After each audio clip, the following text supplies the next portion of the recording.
زیاتر لە 40 بزوتنەوە حیزب کە زۆربەیان پەیوەندیان بە هێزە ناڕازیەکانی 2 ساڵی ڕابردووی عێراقەوە هەیە دەیانەوێت لە ڕێگەی ئەو کۆنگرەیەوە کە ڕۆژی 4 ئەیلول لە بەغدا گرێدەدرێت هاوپەیمانیەک لە ژێرناونیشانی بەرەی هێزە ئۆپۆزسیۆنە عێراقیەکان پێک بێنن بۆ ئەوەی بەتینێکی ترەوە بچنە ناو هەڵبژاردنەکانی مانگی داهاتووەوە. چاودێرانەوە بە دوور دەزانن کە کۆنگرەی هێزە ناڕازیەکان بتوانێت هەژموونی هێزە نەریتیەکان تێپەڕێنێت کە لە ماوەی 18 ساڵی ڕابردوودا پێگەی خۆیان چەسپاندووە. با تایبەتیش وادەی هەڵبژاردنەکان نزیک بووەتەوە و مەودای مانۆڕی سیاسی کەم بووەتەوە. باسمە شەیخی وتەبێژی ئەو بەرەی کە بڕیارە ڕابگەێنرێت ئامانجی هاوپەیمانێتەکەی بۆ ڕوبەڕووبوونەوەی گەندەڵی و دەستوەردانی دەرەکی ناو بردوو. کۆنگرەکەشی بۆ هاو ئاهەنگی و یەخستنی هەڵوێستە سیاسیەکان و ناڕەزایەتیەکانی ڕەتکەرەوەی کارنامەی هەڵی ئیدارەی دەوڵەت ڕاگەیاند. وا بڕیارە لەو کۆنگرێدا ئۆپۆزسیۆنی جەماوەری چوارچێوەیەکی ڕێکخراو بۆ ئاراستەی ناڕەزایەتیەکانی دابڕێژێت. لەگەڵەوەشدا بەرنامەیەکی گوشاری کاریگەریش ئامادە بکات بۆ ڕاستکردنەوەی ئاراستەکان و گۆڕینی سیستمی گەندەڵ و فاشل کە ناتوانێت شتێک پێشکەشی گەلی عێراق بکات.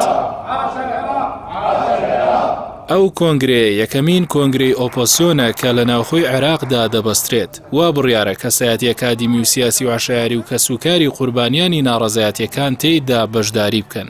ئەشەیخ ئاماژەی بەوەدا کۆنگرەکەیان دەیەوێت بەر لە هەڵبژاردن کوتلەیەکی کاریگەر دروست بکات بۆ پێکهێنانی بەرەیەکی هاوبەش و یەکگرتوو لە نێوان هێز و لایەنە ناڕازیە تشرینیەکاندا کە دەیانەوێت لە هەڵبژاردندا بەشداری بکەن بۆ ئەوەی هەمویان لەسەر ئاراستەیە کۆ بکاتەوە. هەروەها کارتێکی گوشاریش دروست بکات بۆ گۆڕینی ئەو سیستەمەی کە لە ماوەی ڕابردوودا ئیفلیج و کۆڵەوار بووە لە پێشکەشکردنی کەمترین دەستکەوت بۆ گەلی عێراق.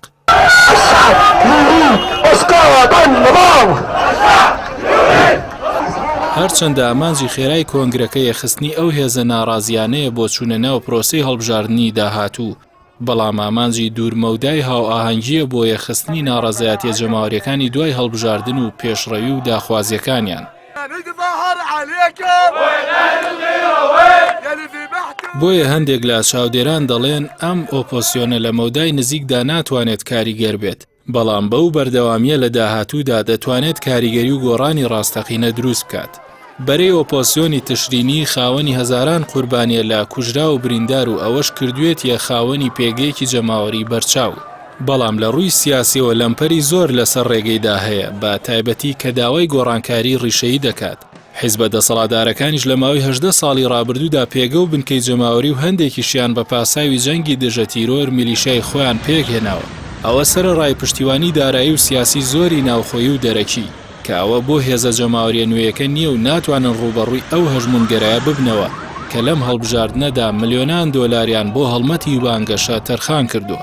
بەڵام ئەو هێزانە بەم کۆنگرەیە دەیانوێت بەرنامەی ڕوونی خۆیان بۆ ناو پەرلەمان و بۆ داهاتووی شەقامی ناڕازی ڕابگەن و ئۆپۆزسیۆنی ڕاستەقینە لەو مۆدێلی ئۆپۆزسیۆن جیا بکەنەوە کە بەڕواڵەت ناڕازین و بەنهێنیش لەسەر بەشکردنی پشکەکانیان لەگەڵ گەندەڵکاراندا بەشدارن.